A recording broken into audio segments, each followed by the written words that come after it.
Tole nagaan waaqayyoo kallattii isin jirtan hundumaatti isiniif haa baay'atu. Egaa waaqayyo nu gargaaree kadhannaa guyyaa arfaffaa keessa jirra. Waaqayyo nu gargaaree yeroo kanaaf sa'aatii kanas nuuf kenneera. Sa'aatii kana immoo waaqayyoon isa nu gargaare isa guddaa ta'e isa jabaa ta'e walii wajjiniin waaqessinaa.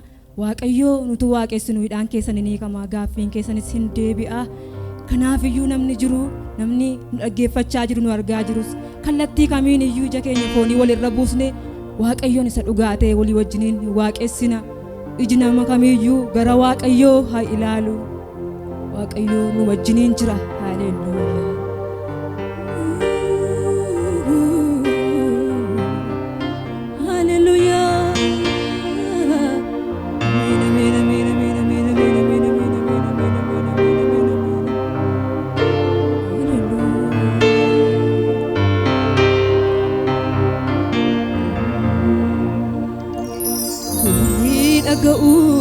Sagalee yanama harki hiikuu miidhama harki hiikuu guduunfaa rakkoo eenyu dhareessi malee abbaa koo gurri dhaga'uu sagalee yanama iji hubatu iddoo miidhama harki hiikuu guduunfaa rakkoo eenyu dhareessi malee abbaa koo atanaaf harkan qabbee lafaa ka'eedha. Abbaa koo humna naaf ta'eedha. Kanaaf riqicha ulfinaatti darbuudha. Atanaaf Yesuus koo waan hundadha. Atanaaf harkan qabbee lafaa ka'eedha. Atanaaf abbaa koo humna naaf ta'eedha. Atanaaf riqicha ulfinaatti darbuudha. Atanaaf Yesuus koo waan hundadha. Haleluuyaa. Bu'uura koo hedduu koo ganama hin baay'atu durmichuun akkama abdii kuutee harka maareetee nyaani naa jalqabsiiste marsaa jireenya. Atanaaf harkan qabbee lafaa ka'eedha. Atanaaf abbaa koo humna naaf ta'eedha. Atanaaf riqicha ulfinaatti darbuudha. Atanaaf Yesuus koo waan hundadha. Ammayyuu garuma waaqayyoo ilaalla. Haleluuyaa, haleluuyaa, haleluuyaa. Ammas iji koo sumarraa, ammas iji koo sumarraa.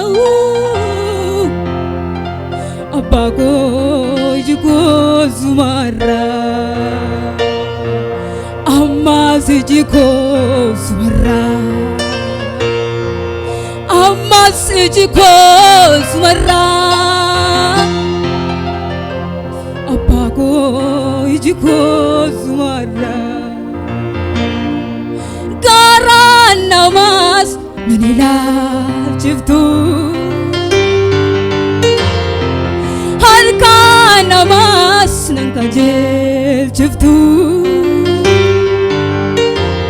Obseetaan si eegaa gaaffii koo si kan deebisu. Obseetaan isheedha. Obseetaan si eegaa gaaffii koo si kan deebisu. Gaaraan namaas nan ilaalchiftu,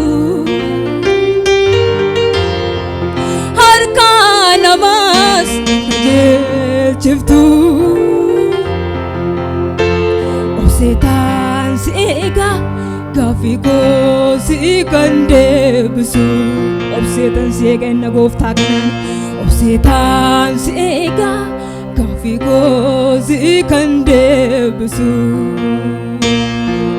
ammaas iji koo sumarraa ammaas iji koo sumarraa abbaa koo iji koo sumarraa ammaas iji koo sumarraa ammaas iji koo sumarraa abbaa koo iji koo sumarraa karaa namaas nan ilaalchiftu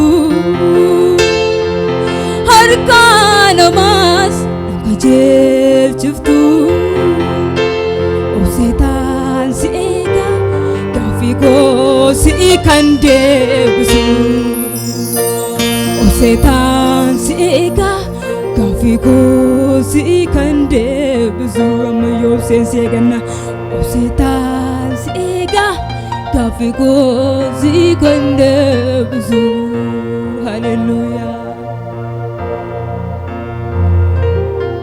haleluuyaa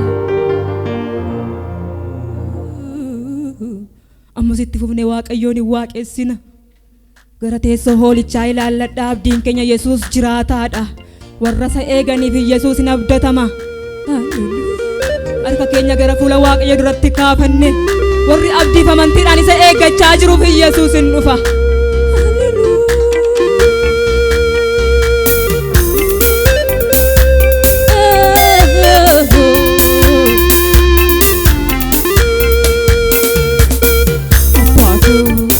iji koo gara kee ilaalaa hin barree maddii ormarraa waa baay'ee yellee beeka ilaalee gara gaarotaa abbaa koo iji koo gara kee ilaalaa hin barree maddii ormarraa waa baay'ee yellee beeka ilaalee gara gaarotaa abbaa koo iji koo gara kee ilaalaa hin barree maddii ormarraa waa baay'ee yellee beeka ilaalee gara gaarotaa harka koo sittaan fudhadheen gargaarsaaf jecha wawwaadha abbaa koo natti gachadhi yaada koo sitti baafadha harka koo sittaan fudhadheen gargaarsaaf jecha wawwaadha abbaa koo natti gachadhime yaada koo sitti baafadha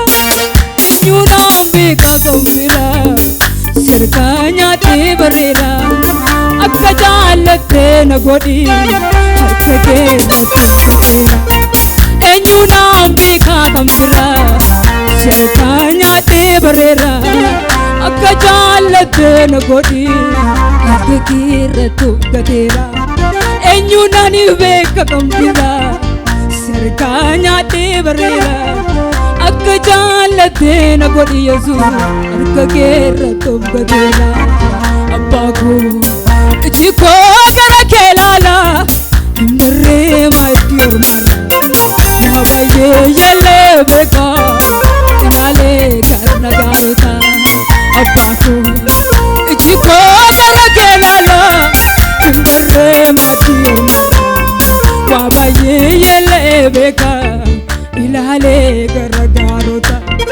harka koo sittaan fudhadhee gargaarsaaf jecha wawwaadha abbaa koo natti gachadhi yaada koo sitti baafadha harka koo sittaan fudhadhee gargaarsaaf jecha wawwaadha abbaa koo natti gachadhi eenyuudhaan beekaa kan biraa sirkaa nyaatee bareera akka jaallattee na godhi abbaa harka kee irratti ufgateera eenyuudhaan beekaa kan biraa sirkaa nyaatee bareera akka jaallattee na godhi harka kee irratti ufgateera eenyuudhaan beekaa kan biraa sirkaa nyaatee bareera akka jaallattee na godhi abbaa harka kee irratti ufgateera namas male karamati ko bamana uturma wapi kurate peka bagonga uragana kem sakarade rababate bichuni shakine sikoba nedande sakita kamenu yesus jalate sitaba obaganani sinankuba enyu tamana masibale taranko sikoba mana uturma wapi kurate peka bagonga uragana kem sakarade rababate bichuni shakine sikoba nedande sakita kamenu yesus jalate sitaba obaganani sinankuba simale orma karambeku sita maria taimoko nota jane gansiega tabarrambo timbellamako tumuri baragadda goti ara galbachis yadako galbadan sindilatte dera masambale sinsenaku tumuri baragadda goti ara galbachis yadako galbadan sindilatte dera masambale sinsenaku simale norma garambeku sitam maria tarimoko nufta jane gansiega lafarrambo timbellamako tumuri baragadda goti ara galbachis yadako galbadan sindilatte dera masambale sinsenaku tumuri baragadda goti ara galbachis yadako galbadan sindilatte dera masambale sinsenaku Kamiya sadratu bibirra chaate man sodata dubra gachuda murgan qabu obsedumi namajrata anusran qabu simale kasumma nabi yarma ratanam darako gangorakina dararama nanna bana detebelama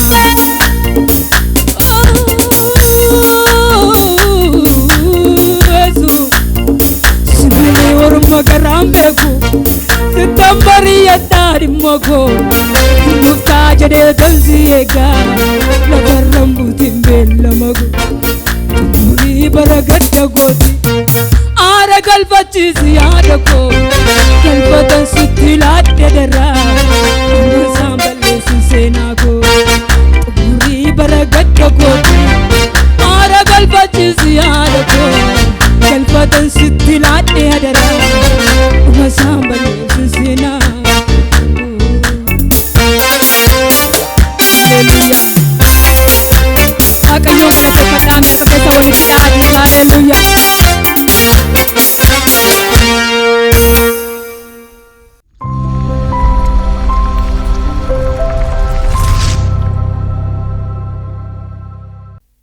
Mul'ata Yohannis boqonnaa shanirra isa jiru tokko haasee hanga shanitti dubbiin Waaqayyoo ammuma iddoo kana taa'ee waan ani irratti qophaa'e dhiisee Waaqayyo isin jijjiirsite gooftaan koo maqaan isaa galateeffamu. Akkas jedha dubbiin Waaqayyoo yommus ani mirga isa teessoo irra taa'e sanatti macaafa maramee taa'u tokko nan arge. Macaafichis keessaa fi duubaan caafamee erga caafamee immoo mallattoo torbaan mallatteeffamee ture. Ergama aangoo qabeessa sagalee isaa dhageessisee mallattoo macaafichi ittiin cufame irraa kutee macaaficha banuudhaaf kan malee eenyu jedhee labsu tokko nan dhaga'e. Waaqa keessaa lafarraa lafa jalaas tokkollee macaaficha banee keessa isaa ilaaluu hin dandeenye. Tokkollee macaaficha banee keessa ilaaluuf kan male waan hin argaminiif baay'isee nan boo'e. Maanguddoota keessaa inni tokko immoo hin boo'in, kunoo leencichi gosa Yihuudaa hidda Daawit keessaa ka'ee mo'eera. Inni mallattoo sana torban kutee macaaficha banuu in danda'a naan jedhe. Ameen.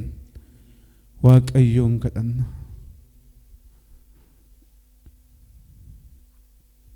Haleluuyaa. Galanni siif haa ta'u Gooftaa.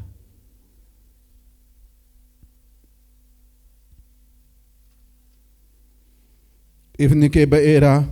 Ulfinni Waaqayyoo siif ba'eera. Ifni kee dhufeera. Ulfinni Waaqayyoo siif ba'eera. Kanaafis ka'ii ibsii.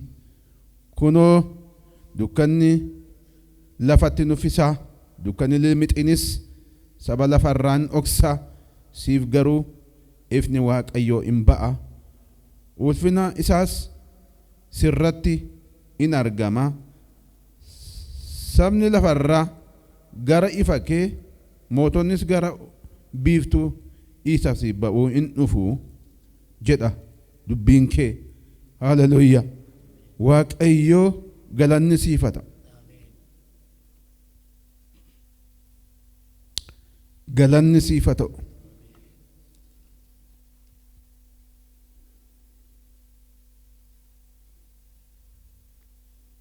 Si'achi sagaleen humnaan namarratti ka'u biyya kee keessatti hin dhaga'amu. Miidhaan yookiis balleessan daarii biyya kee keessatti hin argamu. Kelloota mandaraa kee fayyina, balbaloota kees immoo galata jettee moggaaftaa. Ameen. Gooftaa sagalee keeti. Galanni siif haa ta'u. Ulfinni siif haa ta'u. Waaqayyo yaadi kun karoora keeti. Yaada keeti. Yaada keetiin alatti kan hin jiru. Situ yaada kana qopheesse. Situ kottaa nuun jedhe. Kottaa na mari'adhaa nuun jedhe. Yaa saba ko kottaa nuun jedhe. Waaqayyo waamicha keetiif iddoo kanatti argame. Maqaan kee haa galateeffamu.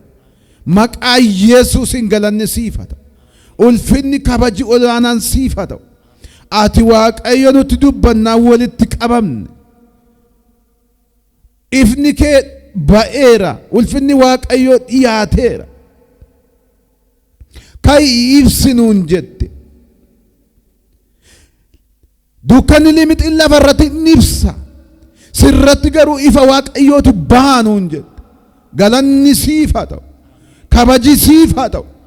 Waldaa kanarratti ifa samii waaqarraa waan ibsaa jirtuuf si haa galatu. Mootota duratti waldaan kun baatee haa mul'atu. Ibsaan tulluurra dhokachuu hin dandeessu. Ani kana dhaga'aan ture. Waldaattiin kun baatee ol baatee haa mul'attu. Tulluu gaararratti ol baatee haa mul'attu. Addunyaa irratti baatee haa mul'attu. Gooftaa maqaa Yesuusin nu gidduutti argame. Yaa Waaqayyo sagalee kanaan warra rakkataa jiran, warra gola namaa keessa jiran, warra mana namaa keessa jiran hidhaan kun haa hiiku. Yaa Waaqayyo dubbii kanaan warri mana namaa keessa jiran yaa Waaqayyo dubbii kanaan fayyina haa argatan.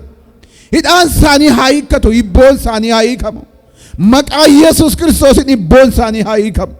Yaa Waaqayyo ulfaadhu ati kabajame ati. Dubbii kana nuuf ibsi. Maqaa ilma kee jiraataa Gooftaa Yesuusin. Ameen. Manan yeroo baay'ee dubbiin kun baay'ina dhiba. Sagaleen kun mul'ata Yohaannis boqonnaa 5 lakkoofsa 1-5 gaafa dubbinu dubbii kanarraa yommus ani mirga isa teessoo irra taa'ee sanatti macaafa maramee taa'u tokkon argee jedhe.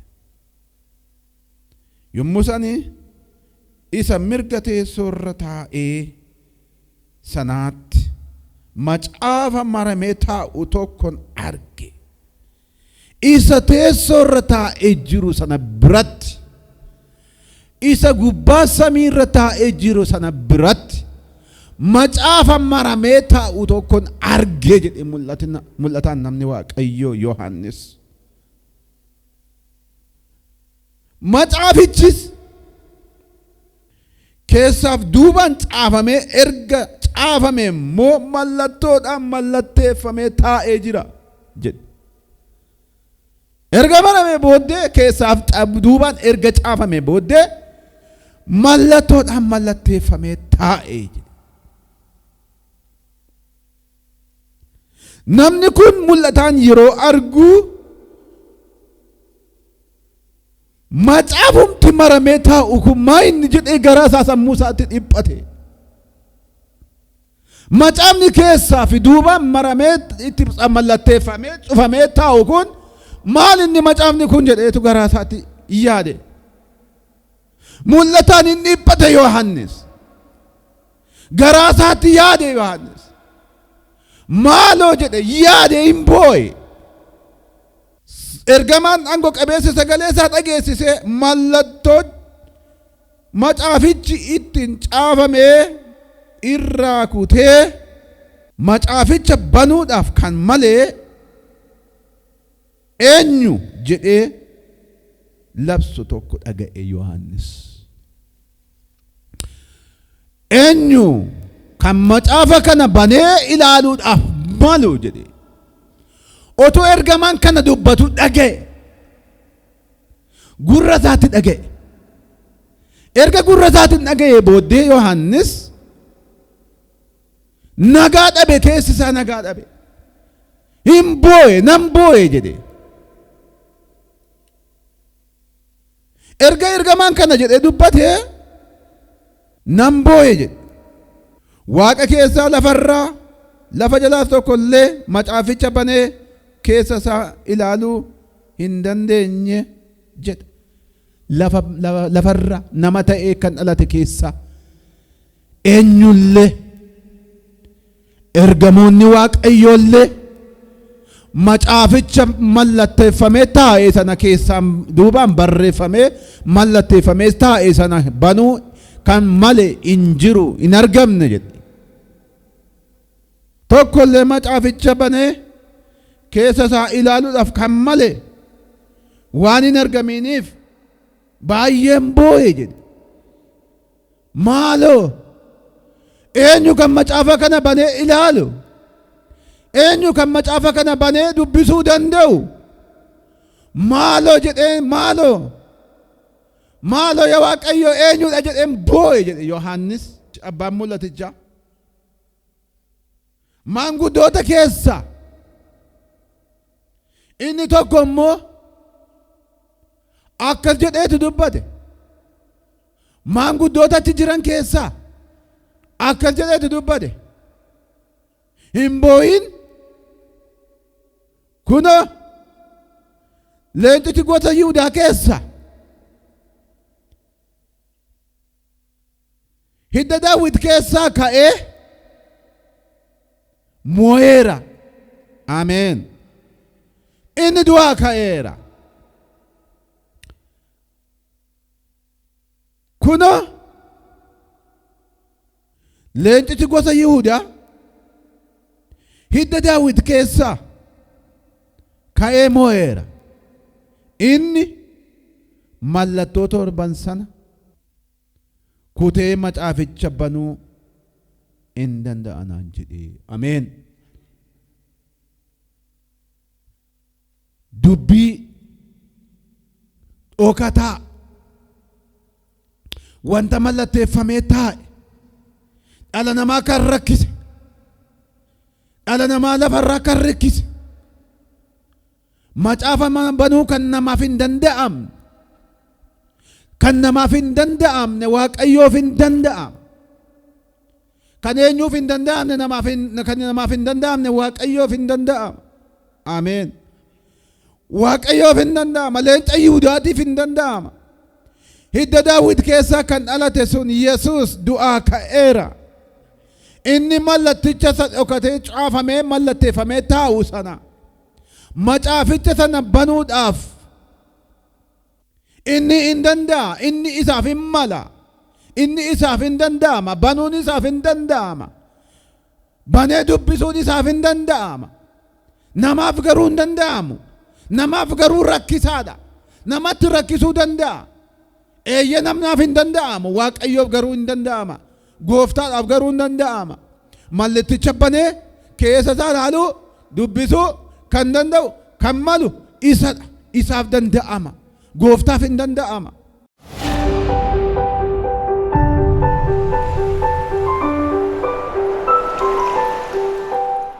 Tolee, nagaa Waaqayyoo hunda keessaniif haa baay'atu. Waaqayyo baay'ee nu gargaaraadha kan jiru. Humni guddaan nu barsiisu, nu fayyisu, nu jijjiiru gidduu keenya jira. Egaa akkuma beekamu har'i guyyaa arfaffaa soomaaf sagada keenyaati. Kadhannaa kana keessatti akkuma ammaa dubbatamaa ture Waaqayyo biraa ta'edha. Wanti Waaqayyo biraa ta'u immoo hin qajeelcha, hin sirreessa, hin hojjeta. Karaalee marsariitii keenyaan namoonni nu hordoftan illee dhaloonni hedduun dhuga baatii gurguddaa fidaa akka jiran, namoota baay'ees galmeessaa akka jirru, namoonni illee amma sagantaa keenya akka tasaatti gortanii dhaggeeffattan illee YouTube'dhaan haa ta'u Facebook live'dhaanis darbaa waan na jiruu fi namoonni sagantaa keenya hordofaa jirtan Waaqayyo waan siif akka tasaa sagantaa isaa ta'e jireenya kee keessatti hojjechuu waan danda'uuf sagantaa kadhata kanaatiin wal'aansoon hin mo'amne hin jiru. Qilleensi nuti keessatti of dadhabne of irra gatteenyu hin jiru. Waaqayyo gooftaan maccaa saba isaa hin ilaala. Gaaf tokko Yaaqoobii jireenya isaa keessatti wanta hin yaadamne tokko gaafa ta'u dhuguma iddoo kana Waaqayyotu jira, Waaqayyotu natti argama jedhee dubbata. Iddoo kana kan jiru Waaqayyoodha. Dhaloonni of keessatti guddummaa Waaqayyoo arganii, jabina Waaqayyoo arganii akka isaan humna horatan abdiif amantaa Waaqayyo irraa qabna. Garaa geeddarannaa qalbii keenya, yaada keenya Waaqayyotti kenninee deddeebii guddaa Waaqayyo isaa nurraa barbaadu sana deddeebi'uudhaan ispeeshaalii carraa kanatti fayyadamuudhaan namoonni nu hordofaa jirtan bifa amantanii fayyuu dandeessaniin of qopheessitanii kadhata kana amantiin akka duukaa kadhattan har'aa hafuurri qulqulluun akkan kadhadhu na abbooma. Kadhanni nuti kadhannu innarraa isa duraarraa wanti adda godhu mana jirtanitti, lafa jirtanitti, qilleensa keessa jirtan keessatti laphee amantii nuu kennuu qofaan gola rakkoo keessanii Waaqayyo seenee akka secca'u wanti gaariin tokko isin keessatti akka ta'u amanaa kadhannaa. Nuti dhaabbannee Waaqayyoon kadhannaa. Kaanee dhaabannee Waaqayyoon kadhannaa. Namoonni karaa garaa garaatiin furmaata argatu. Mee harka keenya gara Waaqayyootti ol qabnaa. Balballi hin banamaa jedhe gaa sagalee Waaqayyo cufaatu banamaa jedhe. Inni nuun nu boossise, inni nuun nutti ulfaate araara Waaqayyoof tola isaatiin hin banama galgala kana. Wanti Waaqayyo didee dhaabatu hin jiru. Didee banama. Humnaan cabsate Waaqayyotu seena. Naannoo ulfaataa haala keenya, naannoo wanta nuti jabaate sana isa sirreessuu danda'u, isa raawwachuu danda'u, isa qixa galchuu danda'u. Gama kanaan kaansariin, HIV'n karaa garaa garaatiin kaleen, coggarraan, giffiitiin, sukkarri, dhibeen maqaalee garaa garaa qaban dhaqna keessan keessa deemanii kan isin nyaatan, qorra fakkaatanii sammuu kan isin dadhabsiisan, karaa garaa garaatiin ba'aa adda addaa keessatti kuftanii kan jirtan galgala kana harki fayyisuu Waaqayyoo gabaabaa miti. Isaayyaas 57 isin fayyisuudhaaf harki koo hin gabaabbanne jedha. Harki Waaqayyoo fayyinaaf gabaabaa miti. Harki Waaqayyoo hojjechuuf gabaabaa miti. Harki Waaqayyoo sirreessuuf gabaabaa miti. Sitti hin gabaabbatu harki Waaqayyoo si gargaaruudhaaf, si utubuudhaaf, si hirkisuudhaaf galgala kana fayyinan kadhadha. Fayyinan kadhadha. gidduu kana sagalee araara waaqayyoo dheebotu dabarsaa humni hafuura keenyaa ol dhaggeeffataa ture amma fayyinatu ta'a. Dhaloonni waa lamatti fayya, dhukkuba cubbuutti hin fayyaa, dhukkuba fooniitti hin fayya. Humni somaaf sagadaa hin fayyisa, hin jijjiira, hin hojjeta, seenaatu jijjiirama. Maqaa gooftaa Yesuusiin gola kamittillee rakkachaa kan jirtan, yaaddaa kan jirtan, sodaachaa kan jirtan, waaqayyo isa gola dhiphuu kee seenuun sii kadhadha. Isa gola yaaddoo kee ilaaluun sii kadhadha. Isa seenaa kee jijjiiruun sii kadhadha. Gaa'ilallee diigdee rakkachaa kan jirtu, qormaata yaaddoo jireenyaa hedduutti kuftee kan jirtu, gaa'ilallee dhaabbachuuf jeeqamaa kan jirtu, haalli sitti bitaa galee jireenyi kee bu'aa bayii adda addaatti kufee kan jiru, carraa kana argameen qilleensaati keessatti of jibbite keessattan of si jaallachiisa. Waaqayyo isa humnaan, jabinaan, aangoosaan naannoo sodaa kee seenee dirree yaaddoo kee irraa moo'icha sii labsutu dhufa. Wanti gaariin hin dhaga'ama, seenaa gaariitu dhaga'ama. Waa'ee kee muka abdii baatutu sitti siqa. Akka kaleessaa haala ofirra gasi teessisu dhufee manaa si dhaba. Haleluuyaa! Dhufee manaa si dhaba. Akka kaleessaatti mana teesseen eegdu waaqayyo si jabeessa har'a. Waaqayyo si dhaaba har'a. Waaqayyo si taraarama har'a. Waaqayyo si jijjiira har'a. Waaqayyo hidhaa kee cira har'a. Waaqayyo gaaffii kee deebisa har'a. Elaabaagaansiya. Yaa Waaqayyo, jabaan akka kee hin jiru, guddaan akka kee hin jiru, beekaan akka kee hin jiru, ogeessi akka kee hin jiru. Ati dubbii tokko harkaan qabannaan sirkatti dadhabamee qaamni tol darbu hin jiru. Sirkatti dhumee ilma dadhabaa, ilma hiyyeessaatu haara galfata, intala hiyyeessaatu haara galfatti. Waan kanas akkattan si amana. Yeroo kana dandeettii kee, jabina kee, aangoo kee isa iddoo tokko mudaa hin qabne, isa iddoo tokko hanqina hin qabne isa waama. Araarriif tolli kee nu gidduu diriiree jira. Gargaarsi kee nu gidduu diriiree jira.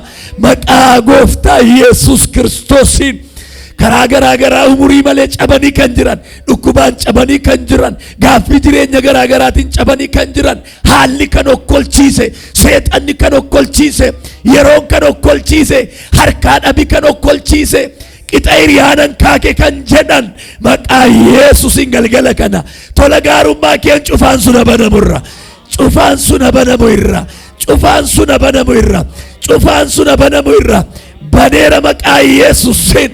Irraa cireera, irraa cireera, irraa cireera. Sumaanin jedha nama haala dhiphisaa keessa dhaabattee kadhachaa jirtu kana, gurri kee kan na dhaga'aa jiru kana, dhaga isirratti hin dubbadha. Cufaan kee bara darbee waggaa 2 waggaa 3 duraadha. Har'a maqicha dhufe waan ta'eef tarii hin ka'u iddoodhaa jettee kan sammuun itti si amane har'a tumadheen iddoodhaa sii kaasa. Haqaa Yesuus Kiristoosiin danda'amaa ta'a faayilli kee. Akka kaleessaa sin didu, dhukkubni umurii malee sitti gale sun gadi ba'a mana keeti. Yaaddoo yeroo malee sitti gale, umurii dargaggummaa irratti akka nama waggaa dheeraa jiraateetti yaaddoon sammuutti sin hammee gabba'u kan dide, mata dureen kee hojjetamuu kan didan, sirrachuu kan didan, galgala kana wal dhabaa faayila kee walitti sii harkiseera, walitti sii fideera. Sii fideera. Dhaloota haalli okkolchiifte Yesuustu boqochiisa. Yesuus haara galfachiisa. Haala suna diina majee nama di'a. Amani kara dura duukaa jeempara diina magas. Perra diina makempilo diraadiya. Randa diina makita vino. Dinsas keetarra himan. Randa jeeman korra di'a. Maqaa Yesuusen iddoo rakkina keessa iyyaafannaa dhabesan. Isa firritti sii dirmatu dhibe sana, isa hiriyaatti sii dirmatu dhibe sana galgala kana haqamaa godheera, haqamaa godheera, haqeera, haqeera, haqeera. Achitti hin deebitu maqaa Yesuusen. Iddoo dhukkuba kee harka kee kaa'i, lafa si dhukkuba harka kee kaa'i. Maqaa gooftaa Yesuusin sirratti dubbadheera. Dhukkuba kana si keessaa akka deebi'een argamnetti haqeera, haqeera, haqeera. Dhabii of keessa, dhabii of keessa, dhabii of keessa, dhabii of keessa, dhabii of keessa, dhabii of keessa.